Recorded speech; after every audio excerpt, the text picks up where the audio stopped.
ఇప్పుడు వాళ్ళను కూర్చోబెట్టి జీవితంలో చాలా సమస్యలు ఉంటున్నాను, అవును నాకు తెలుసండి, నాకు పెద్దప్పుడు కంప్లైంట్ లేదు, అవి ఉంటాయి నాయన, అయినా నేను ఎప్పుడు కష్టపడలేదు, మరి వాళ్ళు బోరు కొట్టదని నేను ఎప్పుడు కష్టపడలేదు. So I might have been a tranquil soul. లేదా తనకున్న సమస్యలు ఉన్నాయని అనుకుని ఇవి కాదు అంటే సీతారామ శాస్త్రి గారు ఒప్పుకోను, అది చాలా గొప్ప క్వాలిటీ, అది అర్థం చేసుకోండి మీరు. ఇంకొకటి ఒక ఉదాహరణ చెప్తున్నా ఈ కుర్రవాడి వల్ల నాన్న. శ్రీకృష్ణుడు చెప్పాడండి, మనం ఒప్పేసుకుంటున్నాం. ఒప్పుకోకపోతే ఇందాక దేవతా వస్త్రాలు, వాసాంసి జీర్ణాన్ని యథా విహాయ తథా శరీరాన్ని గృహణాన్ని. అబ్బాయి, శరీరం అనేది ఒక చిరిగిపోయిన చొక్కా వంటిది, దేహములో పోవును వచ్చును, కనుక దీని మీద భ్రాంతి పెట్టుకోవద్దు అంటే కృష్ణుడు చెప్పాడు కరెక్టే అని అంటున్నాం తప్ప కరెక్టే అని ఫీల్ అవ్వగలగామండి మనం? మనకి ఒంట్లో చొక్కా చిరిగిపోయింది ఇంట్లో, మనం ఏం పెద్ద పట్టించుకో. కారణం ఏంటంటే మనకి ఇంకో చొక్కా ఉంది అంటే మన చర్మానికి ఒక భరోసా ఉంది, ఈ చొక్కా కాకపోతే మరో చొక్కా ఉంది అనే ఫీల్ ఉంది కదా.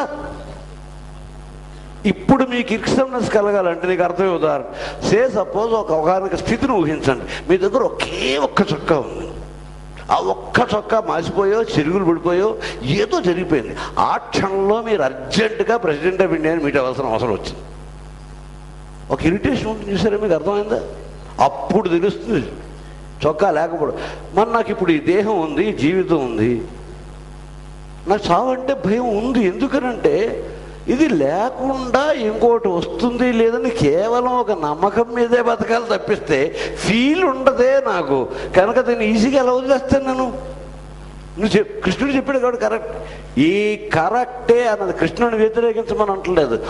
ఓపెన్గా ఉండండి, ఓపెన్గా ఉండండి. ఇదొక ప్రశ్న. కృష్ణుడు డెఫినెట్గా ఏదో కరెక్టే చెప్పు ఉండుంటాడు, బట్ నేను ఫీల్ అవ్వలేకపోతున్నాను. రెండు నిజాయితీలు కలిగి ఉండండి. నాకు somehow I am unable to feel the lesson what he tells. So let me wait. ఇంకొక చోట నుంచి ఎక్కడి నుంచి మరేదైనా అనుభవం వస్తుందేమో. అంతేగాని కన్వీనియంట్గా పూర్వజనులు పరజనులు అనేసరికల్లా మనం చప్పట్లు కొట్టేస్తూ ఆధ్యాత్మిక ఉపన్యాసాలు వినేస్తూ మనకి చాలా ఇందులో మనం ఎంత వంచనలోకి వెళ్ళిపోతున్నాం అంటే, ఎక్కడికి వెళ్ళారంటే మిగిలిన వాళ్ళందరూ కూడా సినిమాలకు వెళ్తారండి, క్లబ్బులకు వెళ్తారు, పబ్బులకు వెళ్తారు. నేను కాబట్టి ఆధ్యాత్మిక సభకి వెళ్ళాను. ఏమిటి ఆధ్యాత్మిక సభకి వెళ్తే నీకు ఏమిటి కొత్తగా ఏమిటి అని ఆనందం కలిగిందా? అక్కర్లా. నేను ఆధ్యాత్మిక సభకి వెళ్ళాను, గొప్ప గొప్ప విషయాలు విన్నాను అన్న విషయం మీరు గుర్తించడం నాకు కావాలి. ఇందులో నుంచి బయటికి రావడానికి ఇది ఉదాహరణ. ఇతనికి ఎందుకు అర్థం కాలేదు అన్నది ప్రశ్న కాలేదు, నాకు అర్థం కాలేదు కాబట్టి నాకు బోరు కొట్టింది. ఈ మొట్టమొదటి దీన్ని ఆచరణలో ప్రతి ఒక్కళ్ళు పెట్టుకోండి.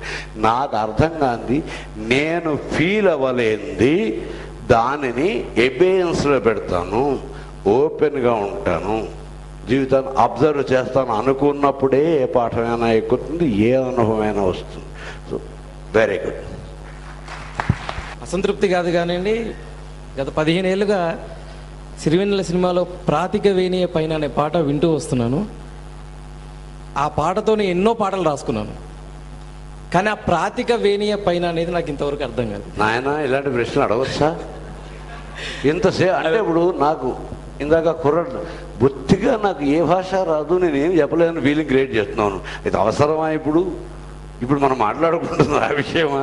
దిక్కుమాలను కూడా ప్రాకృతో ప్రాగ్దిశో విరించినాయి విలపించి తినని హ్యాపీస్గా పాడేసుకుంటున్నారు. వచ్చే నష్టం ఏమిటి? ఇప్పుడు మనకు అత్యంత అవసరం అది. కరెక్టే కానీ సార్, నేను ఇందాక నుంచి ఏమిటి చెప్తున్నాను, ఏ ప్రశ్నైనా, ఏ అనుభవమైనా, ఏ సంఘటనైనా, ఏ మాట అయినా నాకు అవసరమా కాదా అనే పాయింట్ని అర్థం చేసుకుంటే అక్కడికే వేయండి. మనకు అక్కర్లేదు ఎందుకు? చెప్పండి. Okay sir, thank you sir. Sir నమస్కారం. మీకు చాలా పుష్టికరమైన భావజాలాలు ఉన్నాయి, అందులో ఎటువంటి సందేహం లేదు. అయితే ఇప్పుడు వస్తున్న చిత్రాల్లో మిమ్మల్ని, మీ యొక్క మేధస్సుని సద్వినియోగం చేసుకునేంత సామాజిక చిత్రాలు రావట్లేదని కూడా మీకు తెలుసు. కాబట్టి మిమ్మల్ని సరిగ్గా చిత్ర పరిశ్రమ సద్వినియోగం చేసుకోవట్లేదు. నేనేమంటున్నాను, మన ప్రాయము అనుభవము వీటిని పోల్చుకుంటే పడమర సూర్యులం ఉదయిస్తున్న 2000 మంది సూర్యుల్ని చూడకపోవటం అనే నేరం చేస్తున్నారు.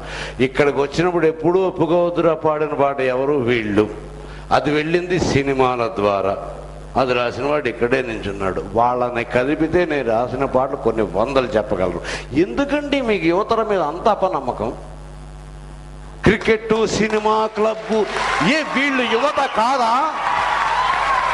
వీళ్ళు యువత కాదా? ఇదే వయస్సులో మనం ప్రతిసారి మన తండ్రులకి, తల్లులకి, గురువులకి చాలా అత్యద్భుతమైన ఆనందం కలిగించేలాగే ప్రవర్తించామా? మనం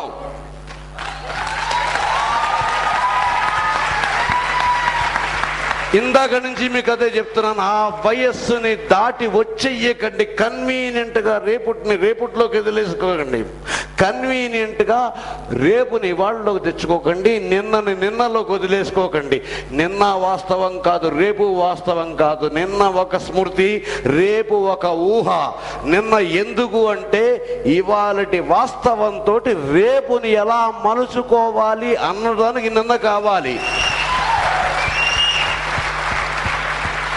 రేపు చండాలంగా ఉంటుంది అనే ఒక నైరాశ్య భావాన్ని ఈరోజే తెచ్చుకుని ఈరోజు ఉన్నటువంటి శాంతిని కూడా పోగొట్టుకోవడం కరెక్ట్ కాదు. వీళ్ళు యువత కాదా?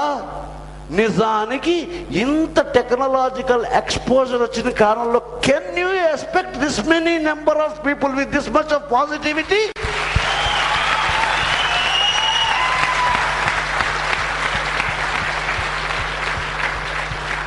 నేను మీకు ఇక్కడ పబ్లిక్ వేదిక మీద నుంచి చెబుతున్నాను. నాకు పెళ్ళైన 2 ఏళ్ల తర్వాత దాకా నేను ఒక బూతు బొమ్మ చూడలేకపోయాను, అవైలబిలిటీ లేక.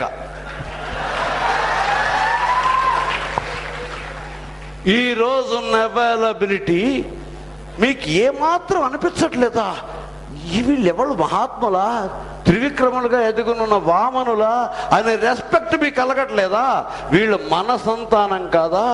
మన సంతానం అయ్యుండి మనం ఏమీ అందించకుండానే ఇంత ఆరోగ్యంగా ఉంటే మనం ఏమైనా అందించగలిగితే వాళ్ళు ఎంత ఆరోగ్యంగా వెళ్తారో అని ఆలోచన మానేసి వీళ్ళు చెడిపోతున్నారు. పోరా బాబు పో అని ఎప్పుడో రాశాడు.